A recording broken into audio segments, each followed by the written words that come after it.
आपण मानकु केबे डाली किबा डालमा तरकारी खाइबा इच्छा नथिले मात्र 5 मिनिट रे बनै दियंतु ए खट्टा चारू। देखिबे ए खट्टा चारूटा आमर इडली पिठा, चकुली पिठा, रुटी, परोटा आ भात संगरे सबुथरे पूरा परफेक्ट हे सेट हो जिवो। आ खाइबा पई किछि नुआ आ किछि अलग टेस्ट भी लागिबो। बनेबाटा टाइमटा मात्र 5 मिनिट रे बनै देबे। बहुत ही स्वादिया लागिबा संगरे टेस्टटा भी पूरा डबल पाइबे। जदि केते बेले आपण मानको अलग खाइबा पई इच्छा होउची, डालमा डाली खाइबा पई इच्छा होउनी, तो तुरंत मात्र 5 मिनिट रे बनै कि रेडी करंतु ए खट्टा चारू। बहुत ही बढ़िया लगी थाए, नियाती थरे बनांतु। आउ हेलो फ्रेंड्स, बासुमती किचन रे आपण मानको समस्त को बहुत बहुत स्वागत। जदि फर्स्ट टाइम मो वीडियो किए देखुथिले, वीडियो को गोटे लाइक करबा संगरे चैनल टी को निहाती सब्सक्राइब करके रखंतु। हमर वीडियो अपलोड हैला मात्रे सबुठु प्रथमे आपण देखिया पाई, तो सेति पाई वीडियो को गोटे लाइक करबा संगरे चैनल टी को सब्सक्राइब करबाटा बिल्कुल भूलिबेनी। तो चलंतु रेसिपी आमे देखि नबा। सबुठु प्रथमे पैन गोटे बसेबा, ता धीरे दबा 2 चम्मच तेल। बेसी तेल देबा दरकार नहीं। तेलटा टिके नाको गरम हो सारा पर हाफ टी स्पून ये सोरिष दबा। सोरिषटा फुटीगला गोटे मीडियम साइजर पियाज लंबा आकार रे काटिकी ये आम देदेबा। आपण मैंने चाहिए छोट छोट भी काटिपारे, किंतु लंबा काटंतु, यार टेस्टा बहुत बढ़िया आसब। सांगरे ये टिके नाको भृसुंगा पत्र देदेबा। आउ ये आम देदेबा किछि ग्रीन मटर थिले पकांतु, नहेले स्किप भी करें। आउ ये आम देदेबा कोरा होता गोटे मीडियम साइजर गाजर कोरिकी ये आम देदेबा। आउ एगुड़ा को बढ़िया से आम फ्राए करवा 2 ରୁ 3 मिनिट पाई। बस टिके नाको हल्का सिझी जीवार अच्छे। आउ कलरटा टिके नाको हल्का कलर चेंज हो जीवार अच्छे। तो हेलो फ्रेंड्स, आपण मैंने वीडियो को लाइक, चैनल को सब्सक्राइब करवाटा बिल्कुल भूलिबेनी। तो देखंतु कलर चेंज हो जाइए, हल्का हल्का फ्राए हो सारा पर मुझे 4टा रसुण चोपा रहीकि ही छेचिकी आम ये टिके नाको पकेबा। आउ राग पई मुझे दौची आधा चामच चिली फ्लेक्स, जोटा कि टेस्टा भी बहुत भल आसब, आ देखा भी बहुत सुंदर लगे। तो गुड़ा को बढ़िया से आम मिसेकी भाजी नवा। तो देखो फ्रेंड्स, एमती करके भाजी ने। यहाँ बहुत ही बढ़िया लगे फ्रेंड्स, निहाती थरे बनातु। तो देखो एगुड़ाक बढ़िया से फ्राए हो गला, देखिले ना। तो एमती को टिके कंचालिया फ्राए ही करेंगे। तापर ये आम देदेबा गोटे मीडियम साइजर टमाटो काटिकी ये आम दबा। आउ स्वाद अनुसार लुण ये आम देदेबा।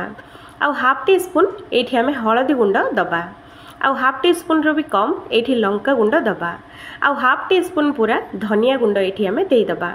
आउ ये सबुतक मसला बढ़िया से भाजी नवा। तो देखो फ्रेंड्स, एमती करके जितक आम सुखा मसला पकई ए सबू जाक बढ़िया से आम फ्राए करवा।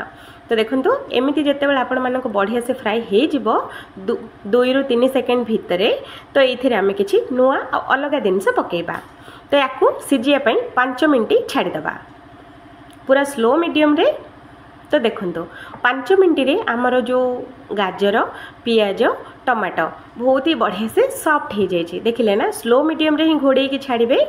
तो ये आमर जिते परिवा सॉफ्ट हो, तो ये आम देदेबा गोटे फुल चामच बेसन।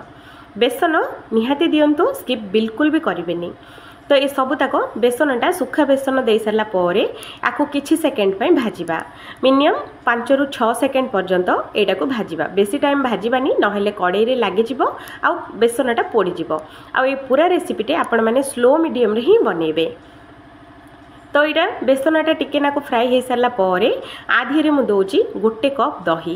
जदि फ्रेश अच्छी तो 1.5 कप दे पारिबे।